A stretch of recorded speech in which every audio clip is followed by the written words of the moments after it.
दोस्तों, अगर आपने हमारा चैनल सब्सक्राइब नहीं किया है तो जल्द से जल्द चैनल को सब्सक्राइब करें और चैनल सब्सक्राइब करने के साथ साथ जो बेल आइकन का बटन है उसको अवश्य दबाएं, जिससे आपको नई वीडियो की जानकारी प्राप्त हो। नमस्कार दोस्तों, हस्तरेखा के बारे में आज आपसे बात करेंगे। मैं हूं मानविंदर रावत। बड़ा ही महत्वपूर्ण विषय है हस्तरेखा। हमारी हाथ की रेखाएं हमारे जीवन के बारे में क्या बताती हैं। किसी का हाथ पतला होता है, किसी का हाथ मोटा होता है, किसी के हाथ में अर्धचंद्र होता है, किसी के हाथ में कमल का फूल बना हुआ होता है, किसी के हाथ में गांठें होती हैं, किसी के नाखून खराब होते हैं, किसी की रेखाओं में जाले बने हुए होते हैं, किसी की रेखाएं बड़ी स्पष्ट होती हैं।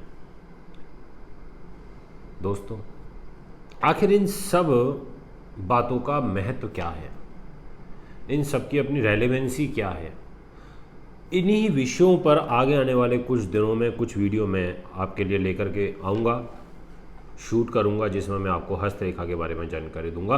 क्योंकि ज्योतिषी की जो पहचान होती है वह आदि अनादिकाल से सबसे पहले उसकी पहचान ही हस्तरेखा के रूप में होती है। इसलिए जब किसी पंडित जी से मिलते हैं तो बोलते हैं, देखो पंडित जी हमारी हाथ की रेखा है देखो। किसी को ये पता चलेगा कि पंडित जी आए हुए हैं, ज्योतिषाचार्य हैं, तो वो ये नहीं कहेगा कि मेरी कुंडली देखो, ये कहेगा पंडित जी मेरा हाथ देखो। तो दोस्तों, आखिर ये जो हाथ होता है ये हमें कैसे शुभ और अशुभ चीज़ों के बारे में जानकारी देता है, यह एक महत्वपूर्ण प्रश्न है। क्योंकि जैसी हमारी सोच होती है, जैसा हमारी कार्यशैली होती है, जैसी हमारी बुद्धि होती है, उसी प्रकार की जो रेखाएं हैं वह हमारे हाथ के अंदर, हमारी हथेली पे बनती हैं। और हमारा स्वभाव हमारी रेखाओं के अंदर देखने को मिलता है। इसीलिए रेखाएं समय समय पर बदलती रहती हैं। इसीलिए कहते हैं कि बीच बीच में हर 6 महीने में, 1 साल में अपना हाथ दिखाते रहना चाहिए। दोस्तों, सबसे पहले मैं ज्योतिष को हस्तरेखा के साथ जोड़ करके कुछ समझाना चाहता हूँ। जिस प्रकार से हम जन्म कुंडली देखते हैं और जन्म कुंडली में हम यह देखते हैं फलादेश करते समय कि धन भाव की क्या स्थिति रहेगी, तो धन भाव को देखते हैं, धन भाव के स्वामी को देखते हैं, धन भाव के कारक को देखते हैं, हम नवांश देखते हैं, हम चार्ट देखते हैं, हम दशाएं देखते हैं, हम गोचर देखते हैं, हम उच्च का है नीच का है ये देखते हैं, हम पापी ग्रहों का प्रभाव कितना आ रहा है हम ये देखते हैं, ग्रह अस्त का है या नहीं है हम यह भी देखते हैं। कहने का अर्थ यह है कि जिस प्रकार से हम जन्म कुंडली का फलादेश करते समय यदि कम से कम 15 से 20 तरीके की चीज़ों को हमें देखना पड़ता है, ठीक इसी प्रकार से जब हम हाथ की रेखा का विचार करते हैं, हाथ को देखते हैं, तो हमें बहुत सारी जो बातें होती हैं उनका ध्यान रखना पड़ता है। हमें ध्यान रखना पड़ता है कि हमारे लेफ्ट हैंड की रेखाएं, हमारे राइट हैंड की रेखाएं हाथों में कैसी हैं। हमें देखना पड़ता है कि हाथ का आकार कैसा है, क्योंकि आपने देखा होगा कि हाथ भी कई प्रकार के होते हैं। किसी का वर्गाकार होता है, किसी का आयताकार होता है, किसी का पतला होता है, किसी का चौड़ा होता है, किसी का छोटा होता है, किसी का लंबा होता है। आखिर हाथ का आकार कैसा है? उंगलियां मोटी हैं या पतली? उंगलियों में कहीं गांठें तो नहीं निकली हुई? आपने बहुत सारे लोगों की उंगलियों में देखा होगा, आगे का इतना पोर्शन तो पतला रहता है और यहां से जाकर के मोटा हो जाता है। कई उंगलियों में गांठें तो नहीं है। हमें यह भी देखना पड़ता है कि उंगलियों का जो आगे का जो भाग है, अग्रभाग, जिसको ये आगे का जो भाग होता है उंगलियों का, इसको अग्रभाग बोलते हैं। उंगलियों का जो अग्रभाग है उसमें कोई नोकीलापन तो नहीं आ रहा है। जैसे ये आप एक फिंगर देख रहे हैं, कुछ लोगों की वी शेप में होती है, तो उसका जो आगे का भाग है वो चकोर है, वो नोकीला है, या वो फैला हुआ है धागे की तरह। हमें यह भी देखना पड़ता है, हमें यह भी देखना पड़ता है कि आखिर जिस व्यक्ति का हम हाथ देख रहे हैं, जो व्यक्ति अपना हाथ दिखा रहा है, उसके हाथ के नाखून कैसे हैं। हाथ ढीला ढाला सा है, आप किसी व्यक्ति से हाथ मिलाते हैं, हाथ मिलाते समय आपको फील ही नहीं होता कि मैंने किसी से हाथ मिला। और कई बार जब हम किसी से हाथ मिलाते हैं तो हाथ मिलाते समय लगता है कि आज बहुत दिनों बाद किसी से मजबूत हाथ मिलाया है। तो आखिर जो हमारा हाथ है वो चुस्त है, दुरुस्त है, या ऐसा ही है ढीला ढाला सा। उसके ऊपर मांस है हाथ के ऊपर या सूखा है, इसको बोलते हैं मांसल है या सूखा है। दोस्तों, हमारी हथेली का रंग कैसा है? हमारी ये हथेली है, इस हथेली का हमारा रंग कैसा है? हमारी हथेली लंबी है या चौड़ी है, यह भी हमें देखना पड़ता है। हमारी हथेली का जो मांस है वो सख्त है या मुलायम है। आज से पहले आपने ऐसा कभी सुना भी नहीं होगा जो बातें आज मैं आपको बता रहा हूँ। इतनी सारी चीज़ें मैंने आपको अभी बता दी कि हमें हाथ को देखने के लिए कितनी चीज़ों का विचार करना पड़ता है।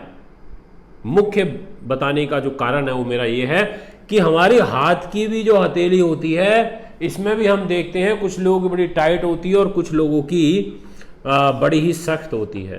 तो हमें इसका भी विचार करना पड़ता है। हाथ का जो हमारा आगे का जो क्षेत्र होता है उन्नत है या नहीं। दोस्तों, बहुत सारी चीज़ें होती हैं हाथ के अंदर कि आखिर हाथ के नाखून जो हैं वो हमें क्या बताते हैं। कई लोगों के नाखूनों पे धब्बे होते हैं, किसी के वाइट धब्बे होते हैं, किसी के काले धब्बे होते हैं। आखिर हमें हाथ देखते समय किन बातों का ध्यान रखना चाहिए, किस समय हाथ देखना चाहिए। बहुत सारे लोग रात में हाथ देखते हैं, जो कि गलत है। रात के अंदर बॉडी के अंदर जो खून का जो रिसाव होता है बॉडी के अंदर, वह ज़्यादा तेज मात्रा में होता है। तो अगर हम रात को हाथ देखेंगे तो जो हमारा हाथ, यदि हम रात को देखते हैं तो जो कलर होता है हाथ का वह बदल जाता है। हाथ के अंदर रेडिशपन आ जाता है, क्योंकि खून प्रवाह बढ़ जाता है रात में बॉडी के अंदर।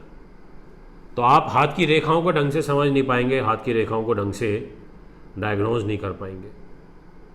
आप हाथ दिखाने के लिए किसी को जा रहे हैं, किसी से हाथ अपना दिखवा रहे हैं, लोगों के मन में होता है लेफ्ट दिखवाएं या राइट दिखाएं। कुछ लोग लड़कों का लेफ्ट देखते हैं और लड़कियों का राइट देखते हैं। पर मेरा जो कहना है वह इससे हट करके है। मैं कहता हूं कि हमेशा वर्किंग हैंड देखो।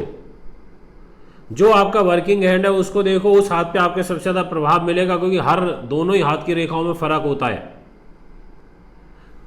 आपको ईश्वर ने सीधे हाथ से लिखने के लिए इस सृष्टि में भेजा, मनुष्य शरीर दिया। आप सीधे हाथ का उपयोग करते हैं सभी चीज़ों के लिए। आपके सीधे हाथ के अंदर एक ऊर्जा का संचार होगा, आपके सीधे हाथ के अंदर एक एनर्जी होगी, आपके सीधे हाथ के अंदर जो ताकत होगी वह अलग होगी। इसीलिए आपके उसी हाथ के ऊपर जो रेखाओं का प्रभाव होगा वह भी अलग होगा, और वह आपकी दिनचर्या के साथ जुड़ा हुआ होगा।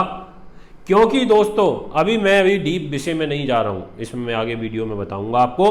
पर हमारी हाथ की जो रेखाएं होती हैं इसमें भी पर्वत होते हैं कि इसमें कौन सा शनि का पर्वत है, इसमें कौन सा बुध का पर्वत है, इसमें कौन सा शुक्र का पर्वत है, इसमें कौन सा बुध का पर्वत है, गुरु का पर्वत कौन सा है, चंद्रमा का पर्वत कौन सा है। सबके पर्वत इन हाथ की रेखाओं में दिए हुए होते हैं।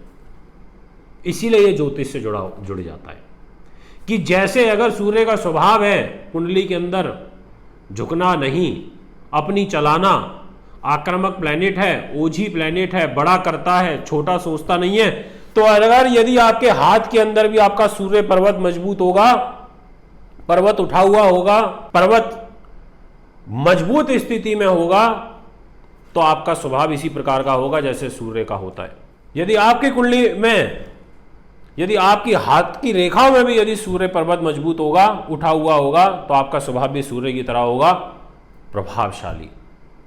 यदि आपकी कुंडली में चंद्रमा पर्वत वीक होगा, बुध का पर्वत वीक होगा, तो आप मानसिक तौर पर पीड़ित हो जाएंगे, आपकी बुद्धि भ्रमित हो जाएगी, डिसीजन नहीं ले पाएंगे और फिर आपकी हाथ की रेखाएं बोलेंगी।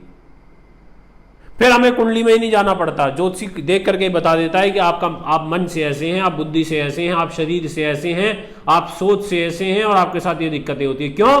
क्योंकि इन हाथों के अंदर भी 7 के 7 ग्रहों का प्रभाव होता है, इसीलिए ज्योतिष से जुड़े हुए विषय होते हैं ये। जैसी सोच हमें ग्रहों से मिलती है, उस अनुसार हमारी बॉडी वर्क करने लगती है। ठीक इसी प्रकार से ये रेखाएं भी इन ग्रहों से संचालित होती हैं, क्योंकि इस हाथ के अंदर, रेखा के अंदर भी ग्रहों का प्रभाव होता है। यदि आप खाली हस्तरेखा के मास्टर बनना चाहते हैं तो आप हस्तरेखा को उठा लीजिए, हाथ की लकीरों को पढ़ना शुरू कर दीजिए, उसको स्टडी करना शुरू कर दीजिए और फिर आप देखिए कि आप कितने इसी में आगे कितने मास्टर होते चले जाएंगे। पर फर्क होता है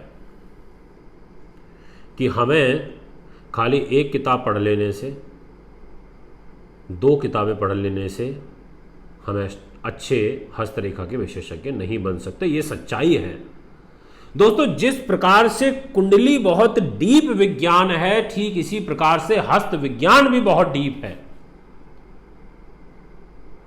इतना डीप विज्ञान है कि जब आप इसमें अंदर तक जाएंगे, अभी तो हमने रेखाओं के बारे में बात भी नहीं करी, सिर्फ बाहरी रूप में मैंने एक आपको बात बताई है, तो आपको समझ में आ गया होगा कि हाथ में देखना पड़ेगा कि उंगलियां मोटी हैं पतली हैं, हाथ का अग्रभाग चौड़ा है या पतला है, हाथ की हथेली मोटी है पतली है मध्यम है, आकार हाथ का कैसा है, उंगलियों का आकार कैसा है, अंगूठे का आकार कैसा है, अभी हाथ का ऊपर का पोर्शन कैसा है, नीचे का कैसा है। कहने का मतलब यह हुआ कि कहीं हाथ में गांठें तो नहीं है, हाथ मुलायम है या सख्त है। दोस्तों कितनी सारी चीजों को देखना पड़ता है और फिर इनके अंदर भी जब हम किसी एक चीज को पकड़ते हैं तो उसमें और डीप चले जाते हैं। इसलिए मैं आपसे कहना चाहता हूं कि हस्तरेखा का विज्ञान बहुत ही अच्छा विज्ञान है। हमारी ज्योतिष से, हमारे 9 ग्रहों से निकला हुआ विज्ञान है। ये ग्रह इसका बेस के रूप में कार्य करते हैं। आप चाहे चिकित्सा ज्योतिष में चले जाओ, आप कुंडली मिलान में चले जाओ, व्यवसाय में चले जाओ, आप हस्तरेखा में चले जाओ, आप अंक ज्योतिष में चले जाओ, आप छोड़िए सब चीजों को, आप अंक विज्ञान में चले जाओ और हस्तरेखा में चले जाओ, वहां भी आप ग्रहों का ही स्वभाव पढ़ोगे और हस्तरेखा में भी आप ग्रहों का स्वभाव पढ़ोगे, क्योंकि बेस तो ग्रह ही हैं, संचालित तो हम ग्रहों से ही हैं। इसीलिए हमें हाथ दिखाते समय काफ़ी एक्टिव रह के हाथ दिखवाना चाहिए। और यदि आप श्योर नहीं हैं तो हंसी के पात्र मत बनिए। आपको जानकारी नहीं है तो आप हाथ जोड़ दो, कुंडली देख लो अगर कुंडली जानते हो, पर हाथ देख करके किसी का भविष्य से खिलवाड़ मत करो, क्योंकि हाथ की रेखाओं को देखना एक गहरा और गंभीर विषय है। कुंडली में तो आपको 12 भाव दिख जाएंगे, ग्रह बैठे हुए दिख जाएंगे, पर इसमें अगर आपने जब तक अच्छी रिसर्च नहीं करी है तब तक नहीं देख पाएंगे। और मैं श्रोताओं से कहना चाहता हूं, जो लोग अपना हाथ दिखाने के लिए आचार्य जी के पास जाते हैं, उनके लिए भी कुछ नियम है, विशेष नियम, कि आखिर आपको अपना हाथ कब दिखवाना चाहिए, किस समय दिखवाना चाहिए, कैसे काल में दिखवाना चाहिए और हाथ दिखाते समय कौन सी सावधानी बरतनी चाहिए। ये बातें मैं आपको अगली वीडियो में बताऊंगा। इसलिए उम्मीद करता हूं कि आपको वीडियो पसंद आई होगी। दोस्तों अभी मुझे दीजिए इजाज़त, आगामी कार्यक्रम में फिर उपस्थित हूँगा। नमस्कार, धन्यवाद। जी हाँ, बिल्कुल। अब ज्योतिष सीखें अपने समय व सुविधा अनुसार। महर्षि पराशर ज्योतिष विद्यालय में विशेष कक्षाएं का प्रावधान रखा गया है। आप लोगों की व्यस्त दिनचर्या को देखते हुए और जो लोग ज्योतिष सीखने के इच्छुक हैं उनको ध्यान में रखते हुए आपकी इच्छा अनुसार कक्षाएं देने का निर्णय लिया गया है, ताकि ज्योतिष का ज्ञान ज़्यादा से ज़्यादा लोगों तक पहुँचाया जा सके। संपर्क करें 9212286090 98114415। अगर आपने हमारा चैनल सब्सक्राइब नहीं किया है तो जल्द से जल्द चैनल को सब्सक्राइब करें और चैनल सब्सक्राइब करने के साथ साथ जो बेल आइकन का बटन है उसको अवश्य दबाएं, जिससे आपको नई वीडियो की जानकारी प्राप्त हो सके।